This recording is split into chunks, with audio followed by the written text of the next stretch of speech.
एक बहुत ही खूबसूरत गांव था जिसका नाम था बीरनगर। यहाँ सभी लोग बहुत खुशी खुशी से रहा करते थे। गांव में सभी कुछ अच्छा चल रहा था और इसी बीच अमेरिका से एक फैमिली अपने पुश्तैनी घर में रहने आती है। उस परिवार में पति पत्नी और उनका छोटा सा बेटा थे जो अपने हवेली में रहने आए थे।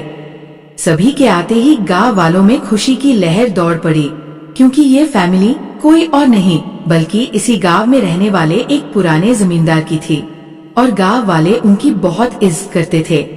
सब कुछ ठीक चल रहा था, लेकिन अचानक एक दिन इस परिवार के बच्चे की तबीयत अचानक बिगड़ने लगती है। सभी को लगता है मौसम का परिवर्तन हुआ होगा, लेकिन बात तो कुछ और ही थी।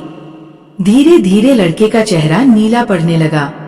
आनन फानन में परिवार ने डॉक्टर को बुलाया और डॉक्टर को भी कुछ समझ नहीं आया तो उसने पास में ही बने एक हॉस्पिटल में उन्हें स्वास्थ्य परीक्षण के लिए आमंत्रित किया ताकि बच्चे की बीमारी का पता लगाया जा सके। परिवार ने डॉक्टर की सलाह अनुसार हॉस्पिटल जाना जरूरी समझा। सारे परीक्षण होने के बाद भी कुछ नहीं हासिल हुआ। जैसे ही सारा परिवार गांव पहुंचा तो गांव के कुछ बुजुर्गों ने बच्चे की हालत देखकर उन्हें ओझा के पास जाने को कहा।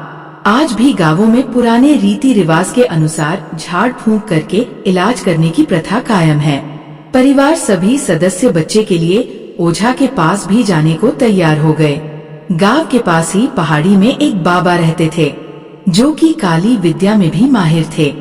जैसे ही उनके आश्रम की सीढ़ियों में वो बच्चा अपने परिवार के साथ पहुंचा तो ओझा जोर जोर से चिल्लाने लगे, तू क्यों आई है? इतने बरसों के बाद भी तेरा बदला शांत नहीं हुआ। ये सब सुनकर बच्चे के माता पिता और गांव वाले दहशत में आ गए। उन्हें समझ नहीं आया कि बाबा को इतना क्रोध क्यों आ रहा है, जबकि उन्हें अभी तक कोई बात बताई नहीं गई। लेकिन बाबा तो काली माया में पारंगत थे, इस वजह से उन्हें रूहानी ताकतों को पहचानना आता था। सभी लोगों ने आश्रम में प्रवेश किया, लेकिन बाबा ने केवल उस बच्चे को पास आने को कहा। बच्चे की हालत बहुत ही खराब थी। उसकी आंखें लाल हो चुकी थी, उसका शरीर नीला दिखाई पड़ रहा था और उसके शरीर का तापमान आम बुखार से कहीं ज्यादा था। ओझा ने विभूति उठाकर के बच्चे के मुंह पर फेंका। बच्चा जमीन पर लेट गया और जोर जोर से हाथ पैर हिलाने लगा। किसी को कुछ नहीं समझा रहा था कि बाबा की विभूति से क्या चमत्कार हुआ कि बच्चा अपने आप जमीन पर लेटकर ऐसी हरकतें करने लगा।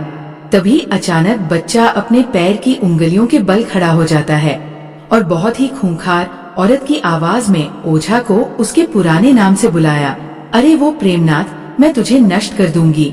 लड़के का ऐसा स्वर सुनकर उसके माँ बाप घबरा गए। लड़के को इस अवस्था में देखकर उन्हें कुछ समझ नहीं आ रहा था कि ऐसा क्यों हो रहा है। तभी ओझा ने एक मंत्र पढ़कर बच्चे को अपने काबू में किया। सारे गांव वाले ओझा से पूछने लग, बाबा ये सब क्या है? ये बच्चा ऐसा क्यों कर रहा है?